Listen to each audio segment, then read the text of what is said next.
2025년 1월 1일부터 비트코인을 팔면 22%의 양도세를 부과한다. 비트코인 같은 희귀자산은 파는 것이 아니라 평생을 보유해야 하는데 평생 비트코인으로 대출받아 사는 방법은 뭘까?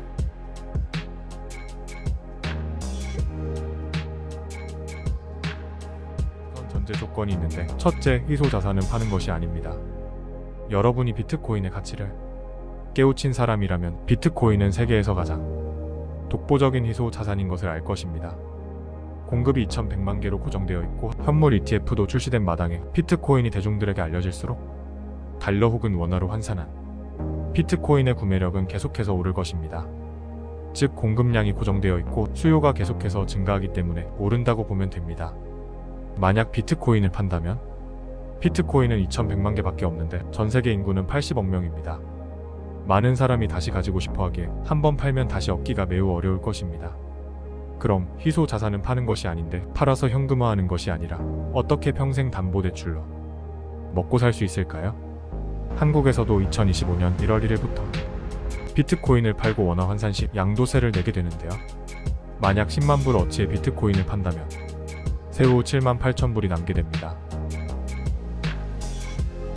사실 최상위 자산을 팔고 현금화하겠다는 말 자체가 말이 안 되는 넌센스인데요. 즉, 베네수엘라에서 달러를 보유하고 있는 사람이 달러를 팔고 베네수엘라 화폐로 시세 차익을 남기겠다는 말과 똑같습니다. 말이 안 되는 소리입니다. 아무튼 여러분도 아시다시피 빚에 대해서는 과세가 없는데요. 그렇기 때문에 비트코인을 맡기고 담보대출을 받아야 합니다. 현물 ETF가 출시된 마당에 전통적 은행들이 조만간 비트코인 담보대출에 뛰어들 것으로 생각해봅니다. 아무튼 결론부터 쉽게 요약하면, 만약 여러분이 20만 불어치 비트코인을 담보로 30% 대출을 받는다고 한다면 여러분은 26만 불짜리 집을 살 수 있게 되고 20만 불어치의 비트코인은 그대로 남게 됩니다. 만약 20만 불어치의 비트코인을 팔았다면 15만 6천 불만 남고 집도 못 사게 될 텐데 말이죠. 그럼 상세 시나리오를 한번 살펴보겠습니다. 비트코인은 지난 10년간 연평균 200%를 상승해왔습니다. 물론 과거금 S&P와 비교해보면 훨씬 더 상승했습니다. 작년에는 172%를 상승했고요. 향후에도 연 200%를 상승한다고 가정해보겠으나 상승률이 줄어든다고 매우 보수적으로 생각해보겠습니다. 이 계산법은 미국의 유명한 마크 모스라는 분이 이미 말했던 것이기도 합니다. 먼저 도표를 한번 보겠습니다. 만약 여러분이 10만 불어치 비트코인을 가지고 있고 5년 동안 보유한다고 가정해봤을 때 5년 후에 비트코인은 300만 불 어치의 가격이 됩니다. 그리고 5년 후의 시점부터 5%의 이자로 담보대출을 받는다고 했을 때 여러분은 15만 불의 대출을 받을 수 있게 됩니다. 그리고 6년째 되는 해 600만 불에서 5.5%로 대출을 받는다고 했을 때 33만 불의 대출을 받을 수 있게 됩니다. 이제 이 33만 불의 대출로 기존에 받았던 대출 15만 불을 상환하게 되면 여러분 수중에는 18만 불의 잉여현금이 남게 됩니다. 앞서 말씀드렸지만 팔게 되면 양도세가 발생하는데 대출을 받고 남은 금액인 18만 불이라는 잉여현금은 세금 한 푼 안 내고 사용할 수 있는 돈입니다. 즉, 이러한 세금 안 내는 잉여현금으로 1년간 생활비로 마음껏 사용하시면 됩니다.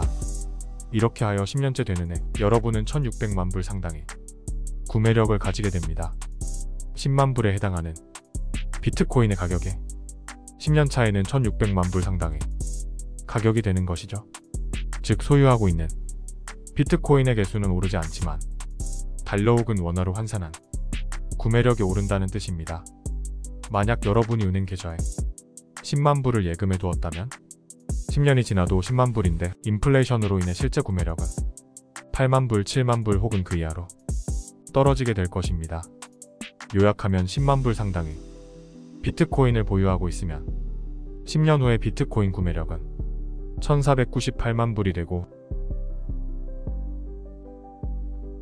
도표 우측에서 보시다시피 대출받고 남은 잉여 현금으로는 세금 없이 마음껏 사용할 수 있습니다. 최상위 희귀자산은 파는 것이 아닙니다. 만약 팔게 된다면 양도소득세를 냄과 동시에 다시는 그 비트코인을 같은 가격으로 구매하기가 힘들게 될 수 있습니다. 글로벌 유명 투자 기관들이 비트코인을 부정하고 부인하다가 결국 현물 ETF를 시작했듯이 조만간 전통적인 은행들이 결국에는 수탁 서비스와 비트코인 담보대출을 시작할 것으로 예상됩니다. 만약 수탁 서비스와 비트코인 담보대출이 대대적으로 시작되기만 한다면 담보대출로 평생 먹고 사는 그날을 기대해 봅니다. 감사합니다.